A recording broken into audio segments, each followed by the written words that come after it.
Welcome. It's great to have this time to practice and to explore Dharma talk with you. My name is Jonathan Foust, and again, thank you for coming. Before we launch in, a few thank yous and a few announcements. First of all, a big thank you to our mindful movement teacher for today. So appreciate your service and presence. As well, a thank you to Glenn Harrison and Leo Gimo for producing this evening, and also to Ray Manioki and Tara Cassidy, who lead the mindful dialogue session after this talk. So, if you'd like the whole smorgasbord experience, at 6:30 you can do mindful movement, and then at 7:30, half-hour meditation and a talk. And then a little bit after that, you can join Mindful Dialogue, which is an opportunity to share about your practice, any thoughts about the talk, how you're kind of applying mindfulness in your life, and just to connect with really good-hearted people. If you want to know more about that, you can check that out on my Facebook page, on my website, and there's also a link that has all the Zoom links you need and all that good stuff as well. A thank you to the Insight Meditation Community of Washington for hosting this class, and to my good friends at the Unitarian Universalist Church of Arlington, which has been host of the Monday night class for a decade or more. Hopefully we'll get back there again someday.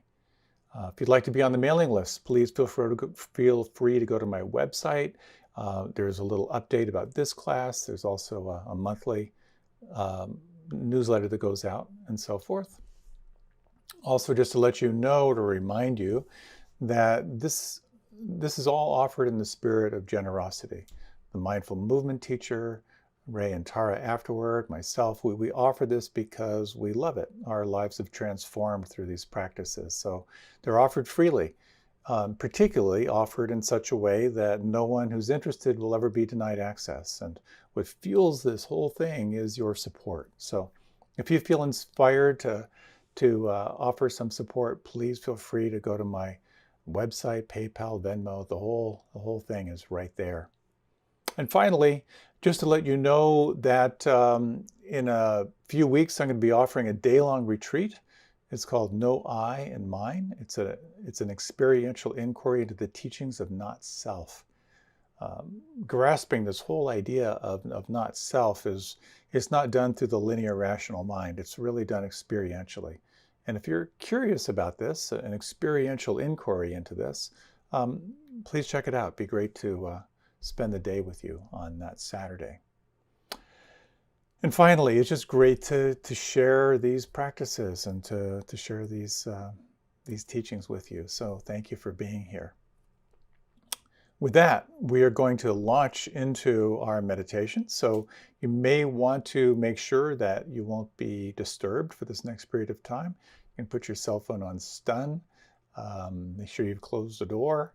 And as you're ready, you can begin to slow down. And actually, what I'd like to suggest is that we do a little bit of movement first, as a way to just to get a little bit more into the here and now, because this practice is all about here and now in the body. So if you like, just reach your arms up overhead. You can reach up to the left side, reach up to the right side, alternate back and forth. And what we're going to do is we're just going to keep the arms up overhead for a little while. So if you get a signal from your body saying, please release me, let me go, follow that. Otherwise, you might just close your eyes and begin to deepen your breath. And imagine that you can drop your shoulders a little bit and simultaneously extend up through the heels of the hands, and let all of your attention, your focus and your concentration be on these building sensations in your arms and in your hands and in your fingers. You may notice some strong sensation that you might label as unpleasant beginning to build. And sense if you can just hang out with this a little bit more. Take 3 long and slow, deep breaths. Draw the navel in toward your spine. Let the energy build. And imagine who you are as the observer of all this sensation. Now you might reach up a little bit higher, draw the navel in toward the spine, and as you're ready, again, with this focus on the sensation in the arms and particularly now in the hands, relax the fingers and thumbs, relax the palms, and now slowly, very, very slowly, as if someone was watching you, they could barely perceive movement. Let your hands begin a slow motion descent. And imagine this as meditation in motion. Feel the hands as they're drifting through space.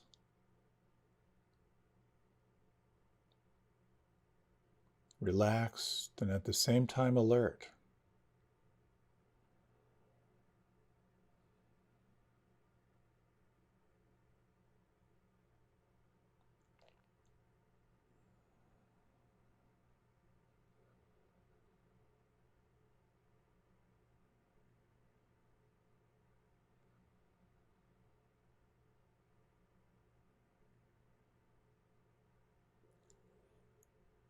Wherever you find your hands now, whether they're still in transit or whether they've come to rest, take a few moments to continue to let your awareness flood into the palms and fingers and thumbs. And notice if there's any shift by cultivating the sense of focus and absorption.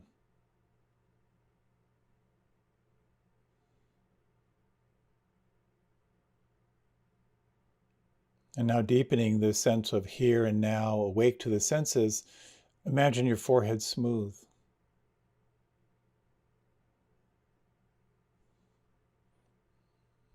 You might sense if you could relax all the little muscles around your eyes.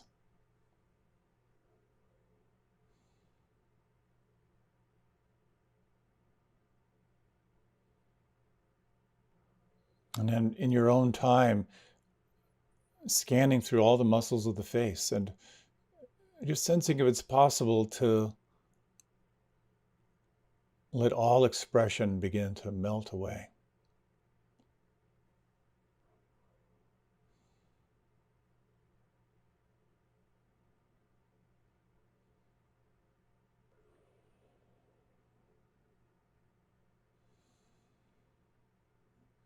And sensing now the inside of the mouth. Feel the volume of your lips.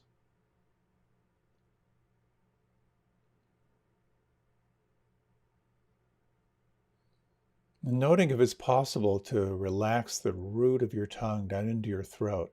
Let the tongue fill your lower jaw and soften the jaw.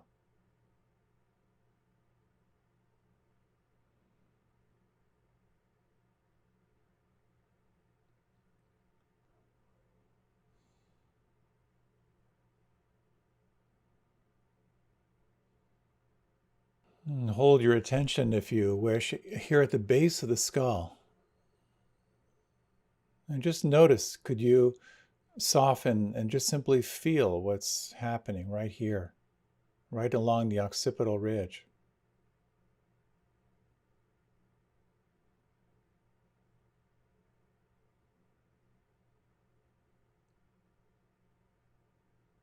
Feel the shoulders and the shoulder blades.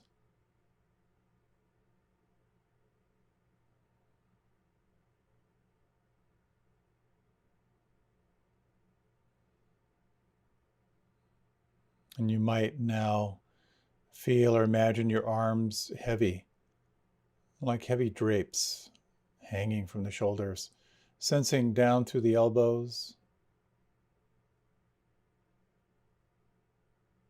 and down through the wrists.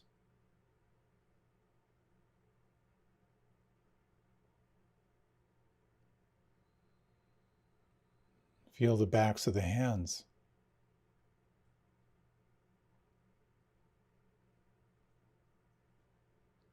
And the palms.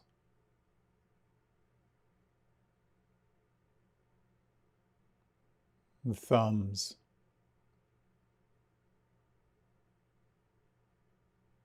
The fingers.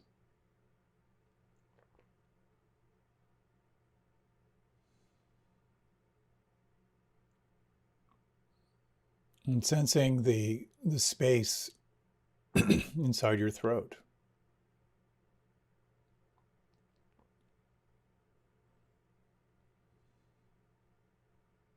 And can you feel or imagine the space inside your lungs as your body breathes?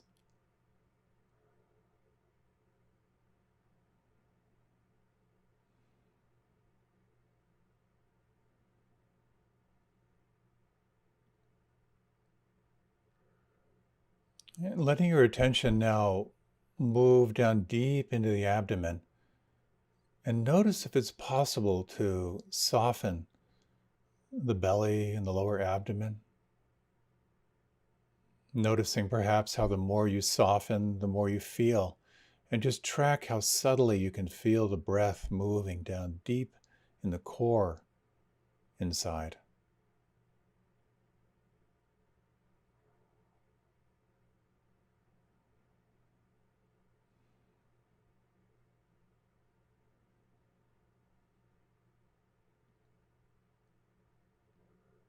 Sensing the lower back and the buttocks.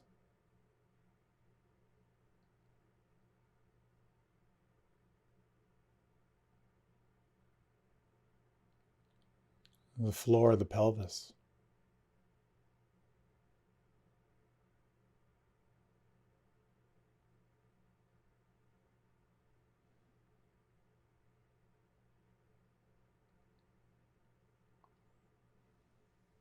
And sensing now down the length of the legs, down through the knees,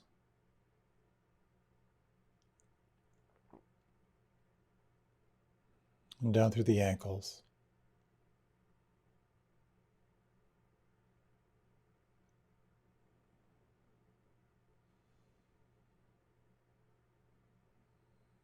And the tops of the feet and the toes.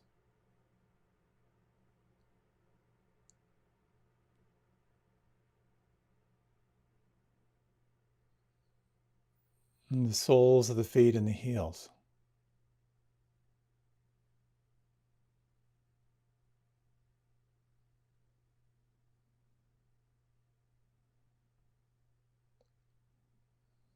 And what could soften or relax right now?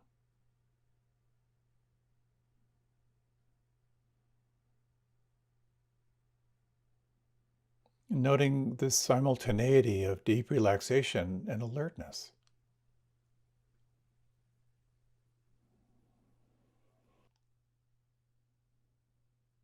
And as you're ready, moving your attention to an anchor of your choice, to a concentration point.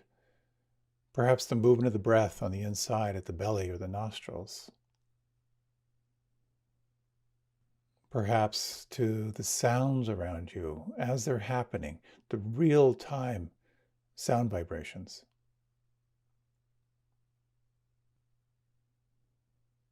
Perhaps you'd like to explore tracking the sensations in the palms and fingers and thumbs, or maybe even the soles of the feet. Whatever anchor you choose, for this next period of time, let this point of concentration be your primary practice. Tracking the moment-to-moment experience here of breath, sound, or feeling in the body. And when the mind wanders, noting how gently and compassionately you can escort your attention back to re-arrive and relax and receive.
In this form or stage of the practice, when you notice your mind lost in thought or far, far away, let this be a practice of beginning again. Remembering the primary place of beginning is to relax, to soften and feel, and then to bring your attention back to your anchor. And you might use this technique of just counting 3 breaths. And as you breathe, just to sense how intimately you can feel and receive the moment as it's happening.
As you wake up in the moment,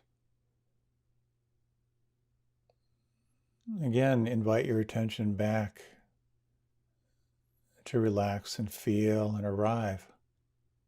And what could soften right now?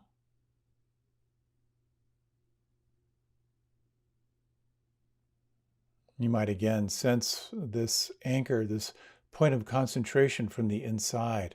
Where do you feel this breath on the inside? And can you experience the real-time sound vibrations as they're happening?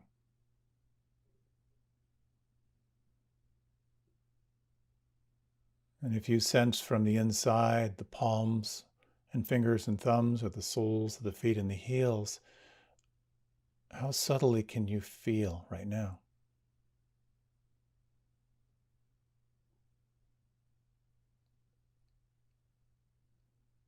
And you may sense this quality of what we can think of as the witness, this quality of self-observation without judgment. And as you continue relaxing, arriving in the here and now, you might explore what it's like to broaden and widen your awareness, opening to sense all that is changing and sensing what it means to let it be as it is. And again, when you notice the mind lost in thought, re-arrive, re-relax, establish awareness at your anchor, and then again, broaden, widen your attention, and sensing this capacity for self-observation without judgment.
And what is happening right now? Can you name your experience in a word or two?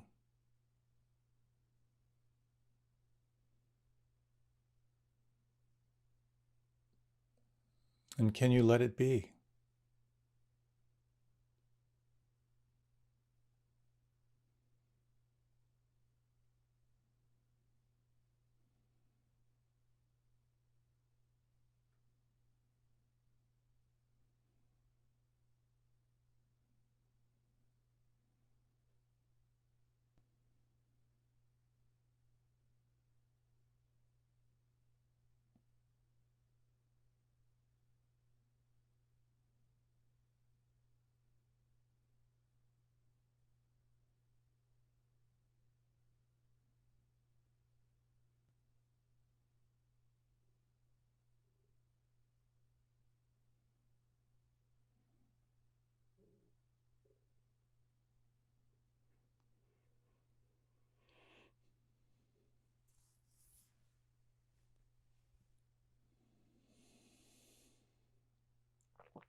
In these remaining 5 minutes or so, you might refresh the practice, sensing this ground of relaxation arriving and feeling. You might again sense the inside of the mouth. Relax and feel the lips and the tongue.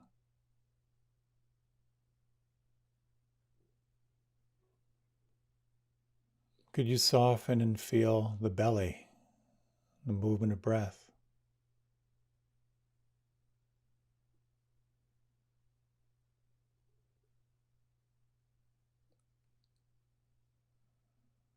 The palms of the hands.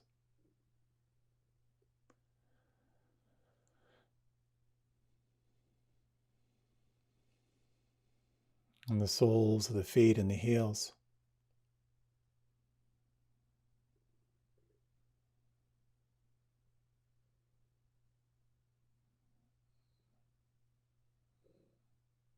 Another element of practice is this moment-to-moment attention at the point of your anchor or concentration.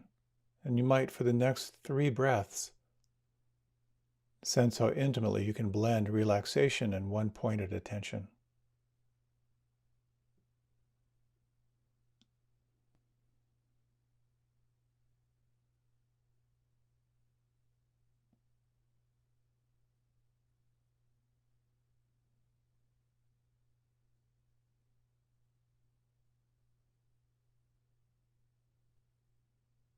And yet another quality is this quality of mindfulness, of self-observation without judgment. And can you sense here the sense of the witness?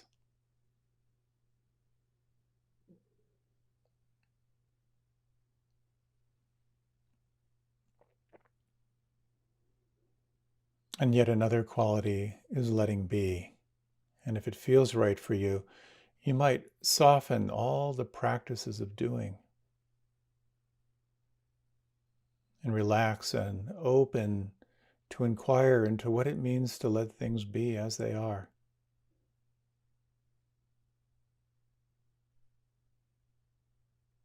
As you sense the movement of sensation inside,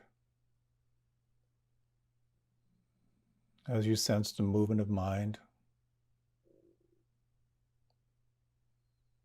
what could relax or soften or let go right now?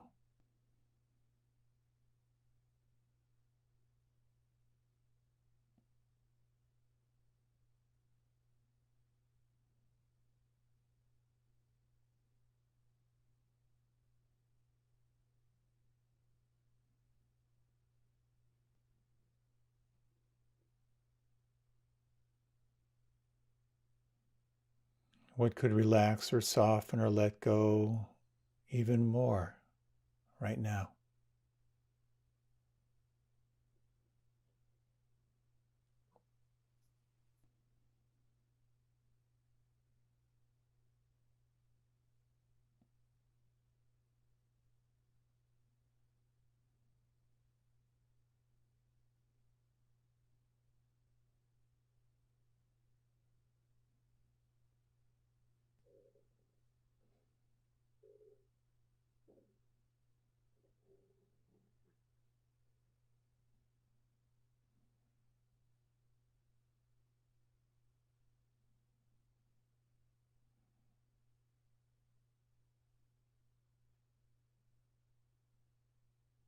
And if you like, let all technique fall away.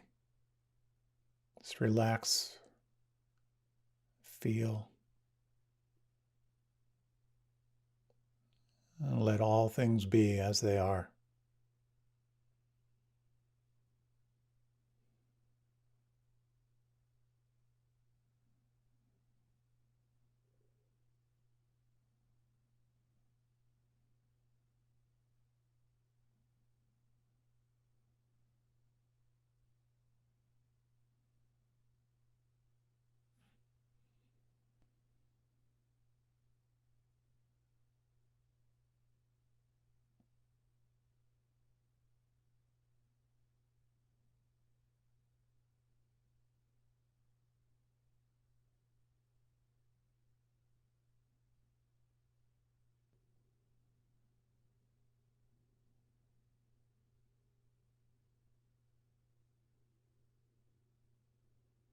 Deeply relaxed, at the same time alert.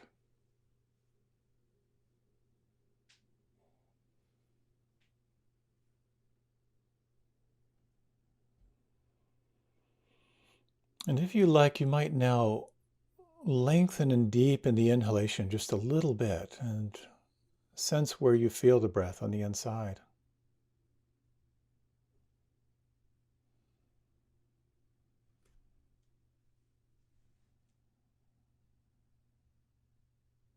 With your eyes closed, you might let your head drift a little bit to the left and to the right.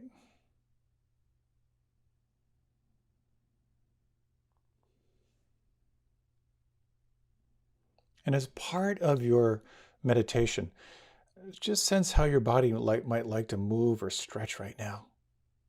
And take this time for your transition. There's no rush, there's no hurry. Feel free to move, to stretch, or simply relax.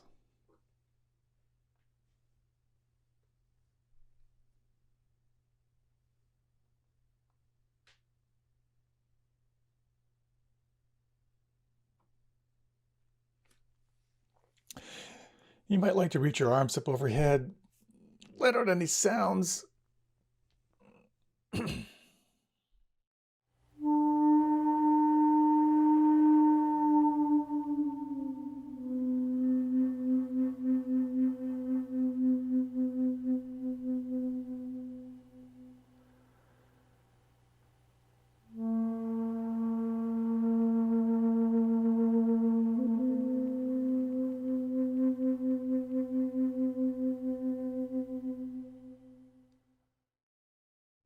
Welcome. I'm bad on dates, but I think it was around 1981 or something like that. I decided to join the Peace Corps. Something was calling me. And I was living in Albuquerque, New Mexico. I just finished grad school. I was a year teaching. I sold my car, bought a motorcycle, was having a great time doing lots of rock climbing and all that good stuff. But something in me thought it was just time to do this. So I went through the application. I got a position teaching in a university in West Africa, and I was pretty psyched. One of the things I had to do, though, was to get my physical. And the place to get your physical at that time was in the recruitment center for all the armed services.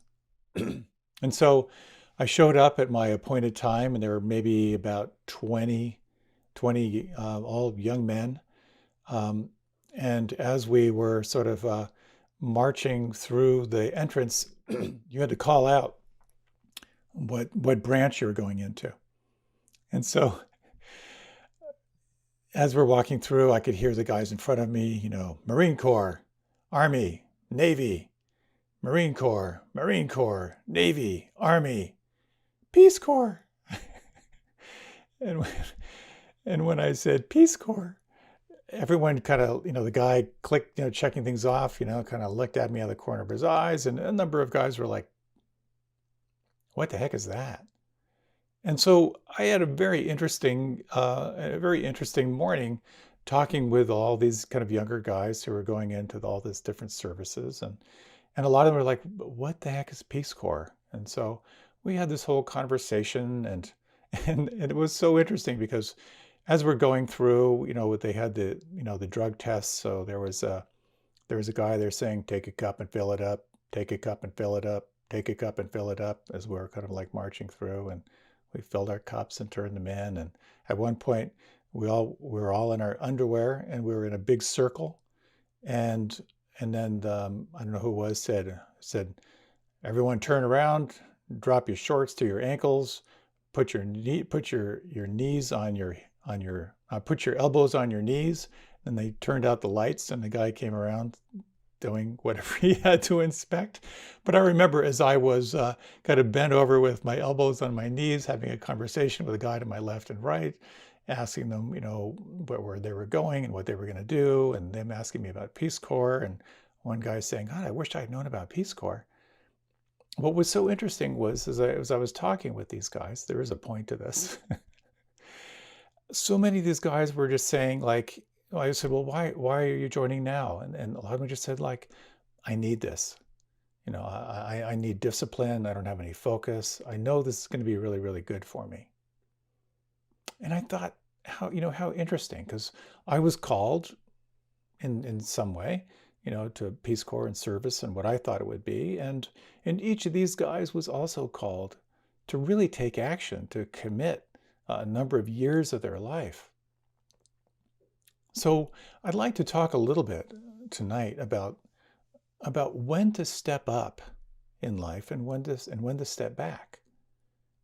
And I'll share the punchline of the whole talk if you don't want to listen to the rest. You're the only one who knows. And there are some ways to help you kind of refine that question as you make your way in your own journey. So there are four main topics I'd like to explore. One is about how this is a practice of self-awareness and self-diagnosis. And some thoughts on understanding stimulus and response, because therein lies a lot of freedom. Some thoughts on what it means to step back, not only in your life, but in your practice. And some thoughts on what it means to step up.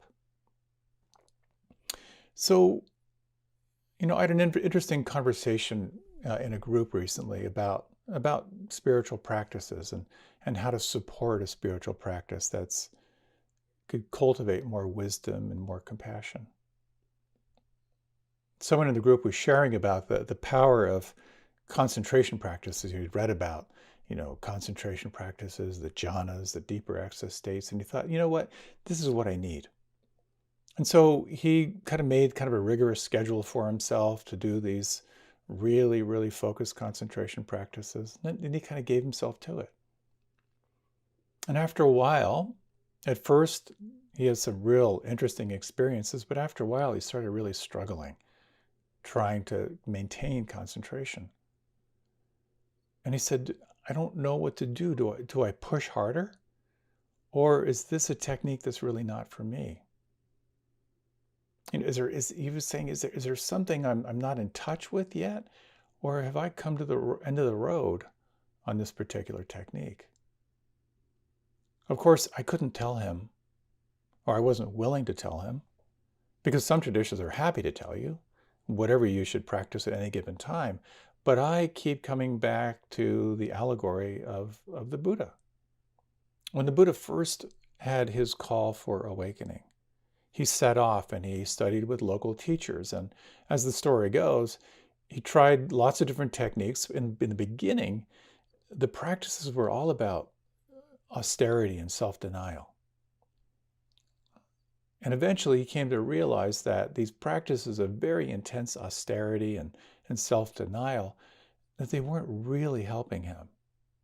He was having powerful experiences, for sure, but he realized they didn't seem to lead to true awakening. Because what he was really interested in was, what is it that is beyond sickness, old age, death, and change? And I'm wondering if you can relate to this whole thing. Are you engaging into some disciplines because they're good for you? Are you sticking with them and sensing maybe this isn't working for me? Maybe this isn't right. Am I engaging into something that isn't really fully right for me right now? How do you discern your path? How do you discern the difference between stepping up, discipline, rigor, focus, resilience, and when it's time to let it all go? So one way to think of your path is first to know the goal. What's the outcome? What's the destination for your journey? Where are you actually going? And then once you know where you're going, then you choose your route. You look at some maps, you read some travel guides. You look for the places to avoid, the places that are really, really interesting, the must-see places when you're on your journey. And then you kind of set off. In a sense, I like to think of this as when you're on a spiritual path, it's not the path, it's your path. You have to determine and experiment what's next. But it's so important to first have that sense of the goal. What is it that you are seeking? And in this particular tradition, and in all traditions, we're fortunate to have some maps. Those who have been on the journey before us and articulated some of the things to look out for, some of the things to cultivate. But still, ultimately, with all the different choices we have, it really comes down to refining your sense of self-awareness and self-diagnosis. Would you benefit from concentration and gathering and cultivating a real profound sense of here and now? Would you benefit from more of this sense of cultivating non-judging awareness so you can see more into the patterns of life and how you're relating to them? Are you drawn to the practices of surrender, of simply letting be? Knowing what works for you is really, really helpful. And I've noticed for myself, given my personality structure and so forth, that I really thrive in structure. I've got a pretty creative, freewheeling kind of mind. And it actually does really well when it has accountability. It's kind of like writing a haiku. Okay, you've got 17 syllables, not 16, not 18, 17 syllables. How can you pour your creativity into that focused mold? That kind of works for me. So I have kind of a narrow, if you will, a narrow lifestyle. For me, I like to go to bed at 8:30 and get up at 4:30, and I'd like to design my life around practice and creativity and service. But others are very different. Their chronotype is different. The practices that enliven them are different. And ultimately, it comes down to those words that were allegedly uttered by the Buddha on his deathbed. To be a light unto yourself. Do not look for another to tell you what to do, but find that light within. Here's the challenge, though. When you're in fear, you can't access that inner knowing, and quite often you'll be tossed around by the restless, unsettled mind. When I did my very first Vipassana retreat, quite a few decades ago now, gosh, yeah, long time ago, 30 some years ago. At that time, when I went off to this retreat, I was living in an ashram, living in a spiritual community, and I was really dissatisfied there. But I was also terrified about leaving. I wasn't sure what I would do. And so I sat that a lot of that retreat was trying to figure out what I was going to do with the rest of my life. And I went through what I noticed was a very predictable pattern. I would be meditating, I think, that's it. I'll finish my PhD and then I'll do an academic lifestyle. And I'd feel this rush of elation and feel like, yes, that's the path for me. And then it would fade and I'd kind of sense the emptiness of it. And then I think, oh, I'll go back to my travels and photography and wander the world and go off in that fantasy of how great that would be. And then that would fade. And then I think, I'll just find some place I love to live and I'll set up a storefront and I'll kind of do my healing stuff. And again, feel the rush. That's it. I'll do that. And then feeling that fade. I'll be a chiropractor, and then watching that pass through. I'll raise a family, and that would pass through. Finally, I began to sense it wasn't about coming up with the answer. As I was watching the rise and fall of excitement and the story and the whole compulsion around creating something wonderful, and then sitting with it and feeling the inherent emptiness of that whole story, I began to feel a little depressed and a little bit despairing. And finally, I started to get a glimpse, and really only a glimpse, of the lens that I was looking through. And the lens was fear and anxiety. I didn't really come to any resolution around that, but I must say something, because I was trapped in this 10-day retreat with no eye contact, no reading, no writing, etc., something settled. And I think what settled was also the strengthening of what we can think of as the witness. This sense of self-observation without judgment. And as I returned back to the community, it turned out that a lot of what I wanted to do was actually kind of available to me already. I didn't quite see it. But that was a very, very interesting shift. And maybe you've noticed this, that out of anxiety, you start to leap at things that are going to soothe your anxiety. And perhaps you know people who maybe ended a relationship and they immediately jumped into another relationship, or someone who retires and they immediately start flipping houses.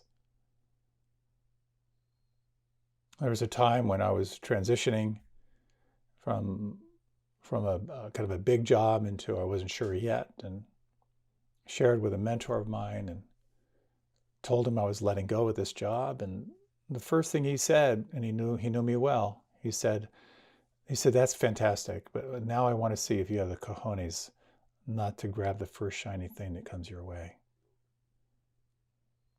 The best advice I ever could have gotten. Because like every human being on the planet, when we're frightened, we react. Stimulus, response.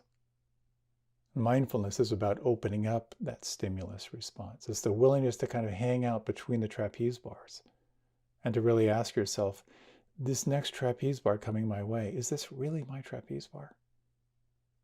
It takes a tremendous amount of courage. There really is, I really do see this as a path of self-awareness and self-diagnosis. In essence, what's happening right now? Can I name this inner state? That question is the question of wisdom, to see what's there. And then the next question, how does this want me to be with it? Or how can I be with this? And that opens up the whole inquiry around loving presence. And quite often, and certainly it's fueled by our culture now, our instinct is to react. And there's enormous power in learning how to pause, or training yourself to step back.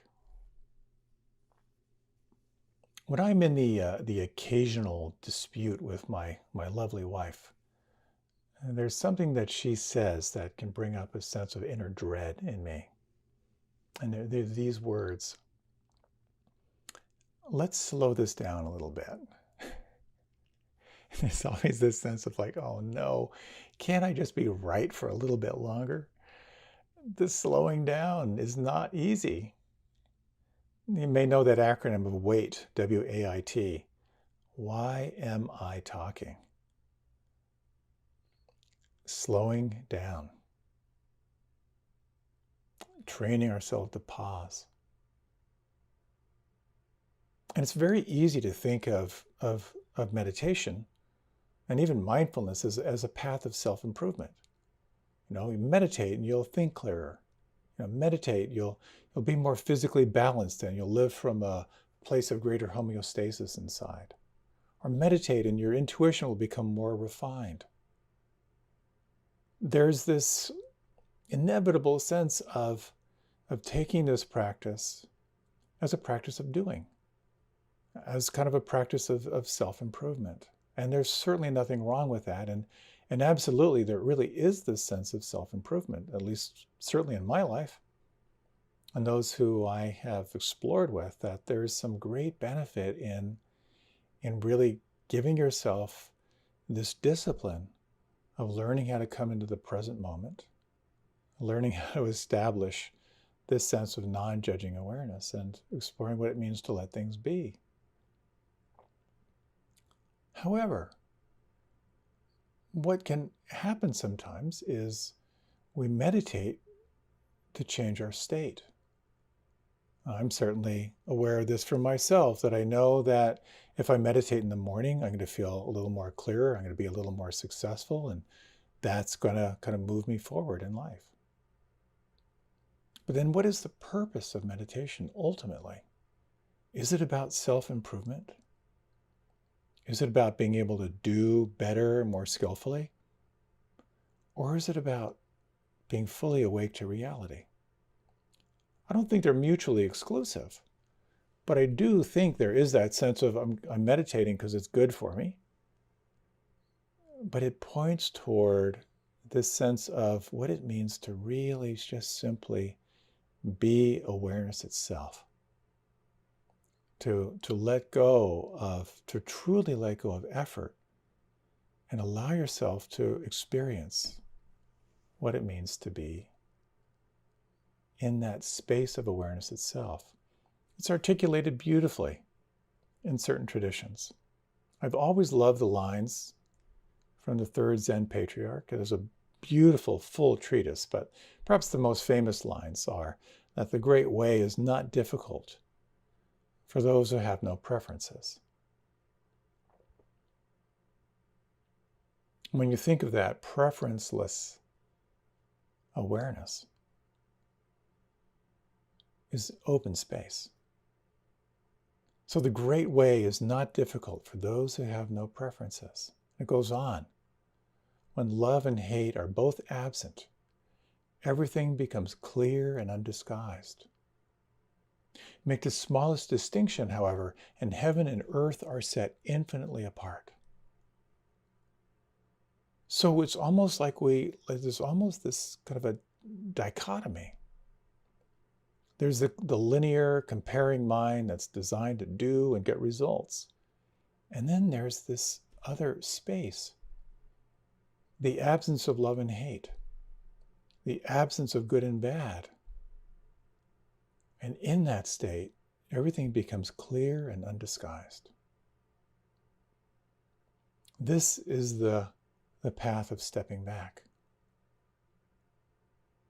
So I'd like to read you something from Sri Nisargadatta, who's a beautiful non-dual teacher.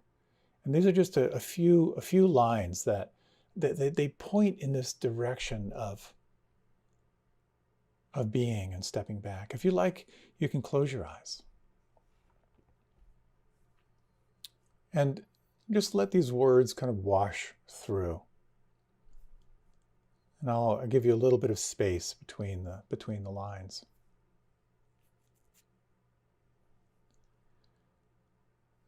This is speaking of awareness and speaking of this practice of paying attention.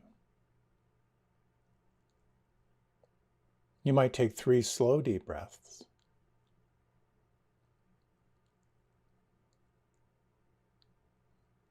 This has nothing to do with effort. Just look between the thoughts rather than at the thoughts.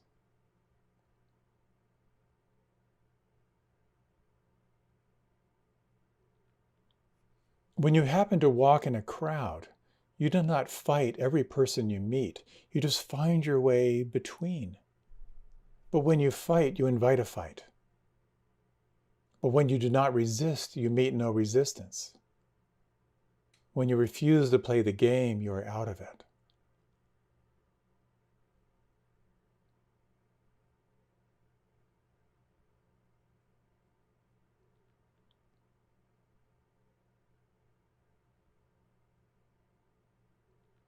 reflecting on these words. As you watch your mind, you discover yourself as the watcher.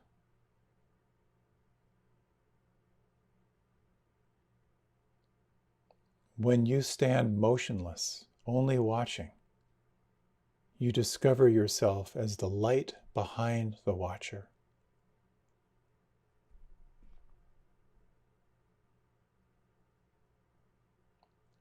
And can you sense in these few moments here who you are as the watcher?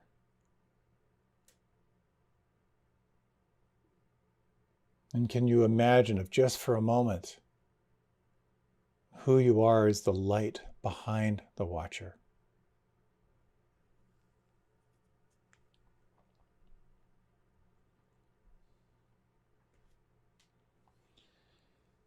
If you like, you can deepen your breath. If you like, you can open your eyes, or you can remain with them closed. When I hear those words and when I reflect on those words, there's something pretty esoteric. To sense who you are as the light behind the watchers. It's something we can only glimpse, we can only intuit.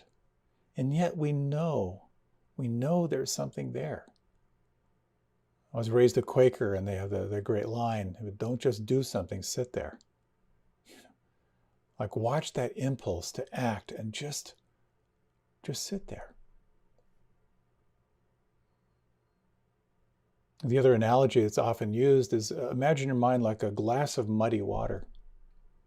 If you take that muddy water and you just place it on the countertop and leave it there, over time, the silt will begin to settle. The water becomes clear. And so there's something here about training ourselves to refrain from the impulsive reactivity to stimulation.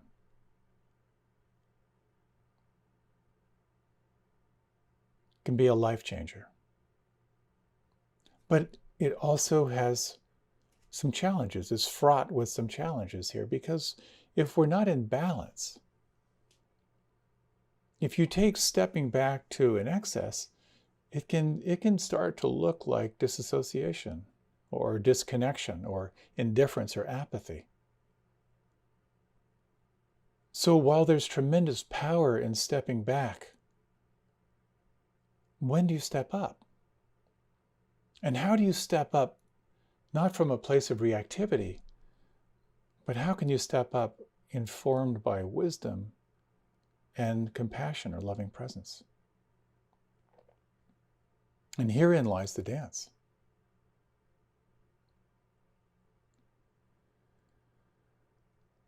Thoreau, one of the American transcendentalists, was really big into social activism. And at one point, he was refusing to pay his taxes.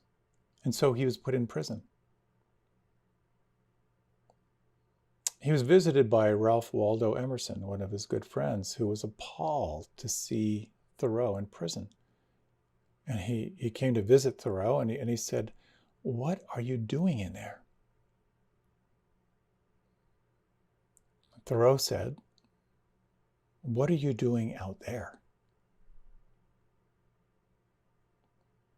Now, there's something about stepping up, about taking action. And sometimes I think of it as your path, your Dharma. And how I like to think of it is like your path ultimately is what you can't not do. For Thoreau, I'm assuming, as he looked at his options, he couldn't not do that protest. It was something he had to do. It just came and arose spontaneously. I was thinking about this, and I was reminded of a number of years ago. I was driving down to Arlington for this Monday night class, and I was getting a bite to eat beforehand. And as I was driving down one of the main thoroughfares, I was watching this woman on her bike, and she had some kind of a special bike. She always had some physical disability. And as she was moving across an intersection, I watched a black Acura turn and plow right into her. And I watched her go up over the hood and then fall on the street.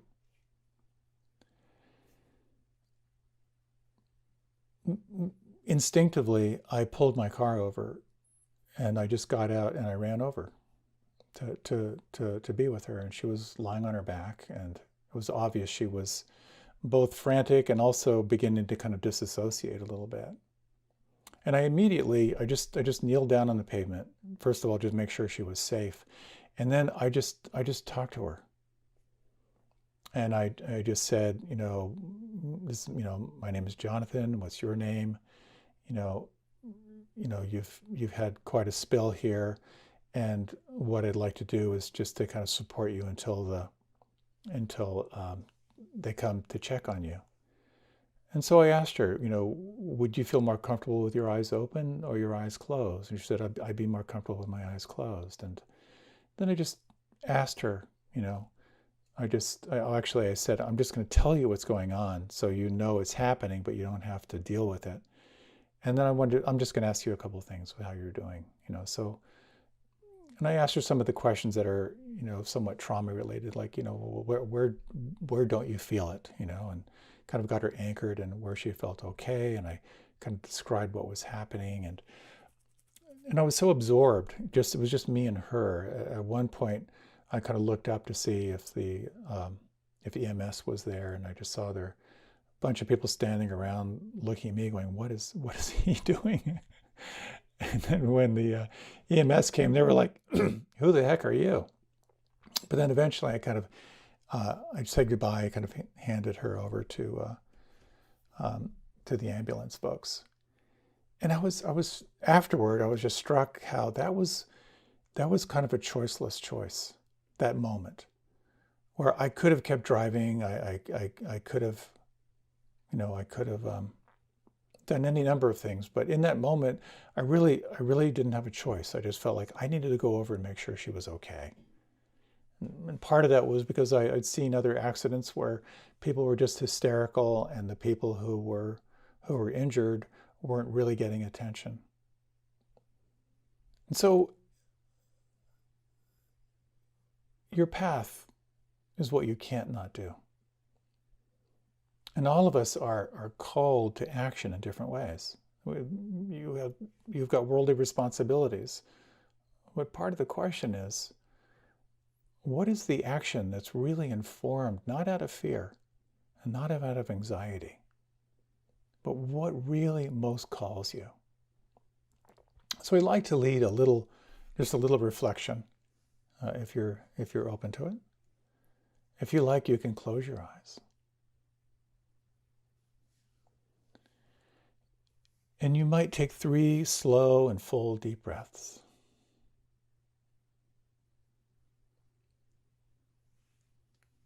And when you think of your path, of your journey through this life,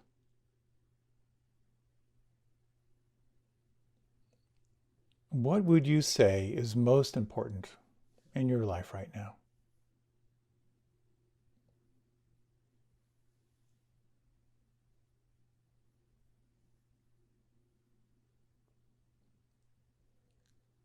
With all the options that are available to you in your life right now, do you have a sense of what it is you can't not do?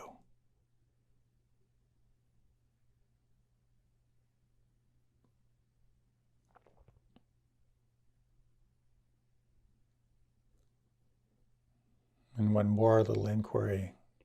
If you could imagine 102 years old on your rocking chair, looking back over your life, what would you imagine would be most important?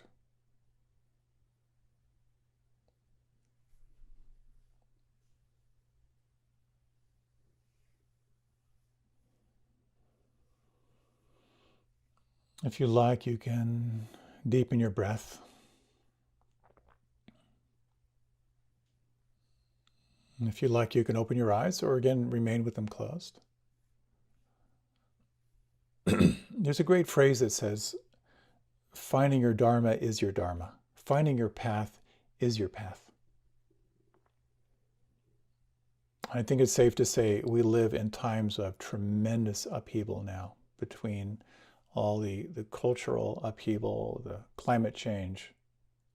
So many issues that are alive right now. And then the question becomes, is it more skillful to sit back and to settle and immerse yourself in that vast open space of awareness? Is it more skillful to step up and take action, to be a voice of those who don't have one? Different schools say different things. When you go on a 3-year retreat in some Tibetan traditions, they tell you at the beginning of the retreat, during these 3 years, people you love will die. You will be called in different ways to move into the world. Your commitment is to rest in open awareness and presence. There are those who say, all there is in life is action. Let your actions be as enlightened as possible. There is no thing as enlightenment. There are only enlightened actions. So perhaps there's a balance in here. So we can look around to those around us. Mahatma Gandhi quite famously said, those who believe in religion and politics, those who believe religion and politics are not connected, don't understand either. As you become more self-aware, you naturally become more aware of your suffering, of your capacity for freedom. And it's impossible to not become aware of the suffering around you and the possibility of freedom in those around you as well. So how do you do that dance? There's a great analogy of the dog barking as the stagecoach is going at full speed just before going off a cliff. No one hears the dog. When I think of people like Rachel Carlson, who wrote her book, Warning of Climate Change, way back in the 60s. Did we hear that voice? Are we really listening to the voices of suffering in our culture right now? And personally, the question for me is, could I do more? And maybe it's not could I do more, but how do I best serve? At the end of my life, what would it mean to look back and live without regret?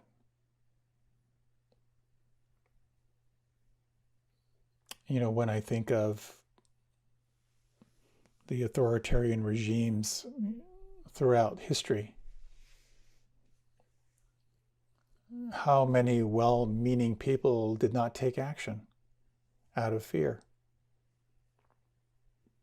So if you have or will have grandchildren and they ask, how did you live your life given all that was going on in the world? What would you like to say? And so ultimately, it comes down to this balance, I think, to fill your cup. Let yourself serve from a place of fullness. However, there's a near enemy, because filling your cup has got a near enemy of self-indulgence, where you can begin to numb yourself to the needs of others and simply focus on yourself. Taking action and being service to others has a noble side, but it also has a near enemy of living out of reactivity and perhaps not being as skillful as you could be. So ultimately, I think it really comes down to the message from Smokey the Bear. Only you can prevent forest fires. Only you can know when it's time to step back and when it's time to step up. And the only way you'll know what is skillful is to fully engage, to practice and experiment. You know, I don't know how they do it now, but it used to be, at least my understanding is, that when a plane would fly from, say, New York to Paris, when it would be put on autopilot, that there'd be a radio beacon. And when the plane would veer a little to the left, they'd get a little signal, and then it would come back. It would veer a little to the right, it would get a signal and come back. So actually, for most of the journey, it's actually off course. It's self-correcting. And I think that's a really wonderful analogy for us as we practice, particularly as you explore the power of stepping back, the potency of stepping up, that what you will find is this feedback. What is skillful? When am I disengaging in a way that's truly helpful? And when is that disengagement some form of disassociation? When am I stepping in? And when is that skillful and effective? And when does it become myself becoming more and more activated and reactive? There's no easy answer, but perhaps the greatest tool we have is to really listen within. That wonderful line that the body doesn't lie. To deeply take time to really, really listen inside. What feels most wholesome right now? Is this a time for me to disengage and renew and fill my cup? Is this a time for me to step forward? Why don't we take just a few minutes for a short and brief reflection?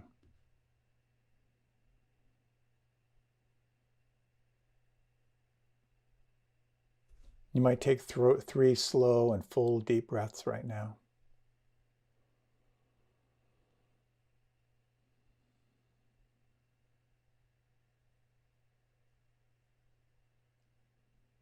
The great way is not difficult for those who have no preferences. When love and hate are both absent, everything becomes clear and undisguised. Make the slightest distinction, however, and heaven and earth are set infinitely apart.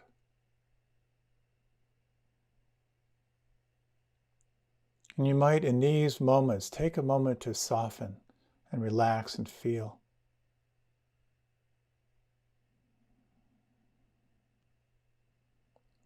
And you might, in your own way, wish yourself well in your journey.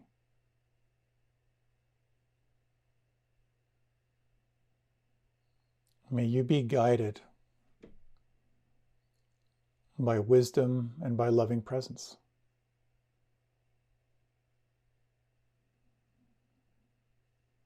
May your life, may your actions and your resonant heart be of benefit to those in your inner circle.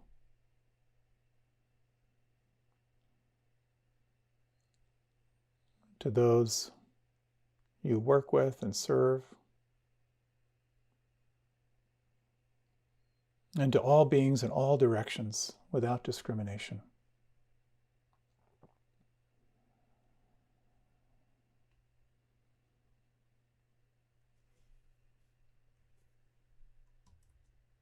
And again, taking 3 slow and full deep breaths.